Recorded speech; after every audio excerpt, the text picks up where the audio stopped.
La bonne équation? Biostat plus médecine, le tout multiplié par des entraînements, tu es sur la voie de la réussite. Vise le pass avec Isa.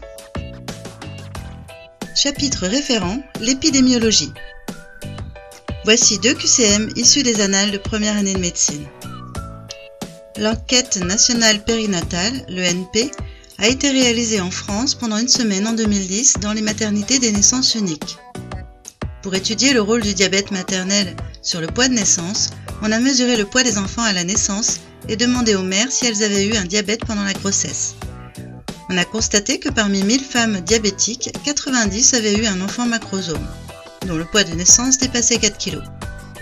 En considérant le tableau de contingence entre diabète chez la mère et macrosomie chez l'enfant, premièrement, le risque relatif de macrosomie chez la femme diabétique comparé à la femme non diabétique, cochez là ou les bonnes réponses.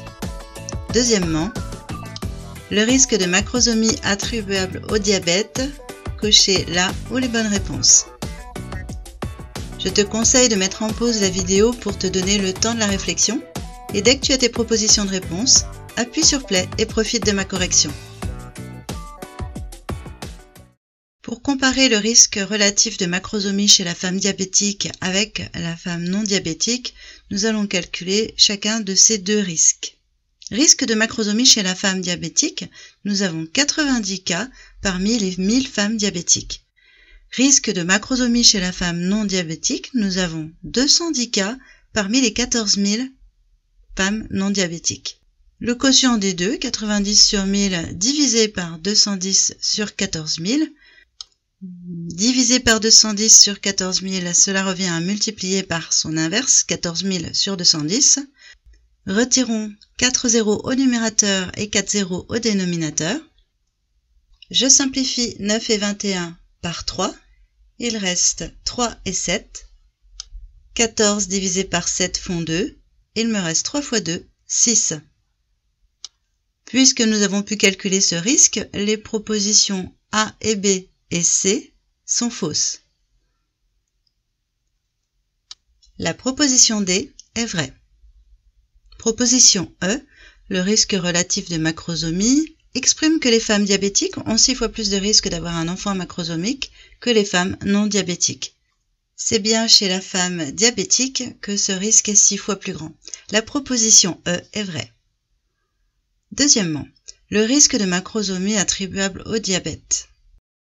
Pour le calculer, nous devons faire la différence entre le nombre de cas de macrosomie chez les femmes diabétiques divisé par le nombre de femmes diabétiques avec le nombre de cas de macrosomie chez les femmes non diabétiques divisé par le nombre de femmes non diabétiques.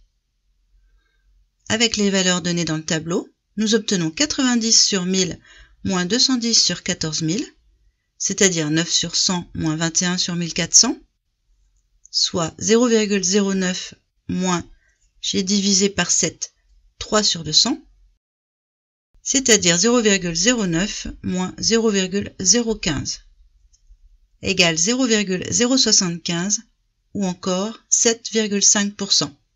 Puisque ce risque a pu être calculé, les propositions A et B sont fausses.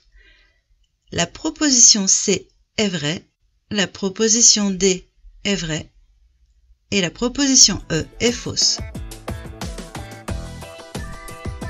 Continue à t'entraîner avec ces 2 nouvelles questions issues des annales de première année de médecine. Mes corrigés détaillés des annales de passe sont disponibles en PDF et je t'explique comment les obtenir dans la description. Si le contenu t'a plu, fais-le moi savoir et partage la vidéo autour de toi. Afin de ne pas manquer la sortie de mes prochains QCM, abonne-toi et active la cloche pour en être averti. Le corrigé du QCM que tu as sous les yeux se trouve dans la vidéo 412D. Tu veux continuer tes entraînements en biochimie, c'est par ici. En biophie, c'est par là. Je te souhaite bon courage et te dis à bientôt.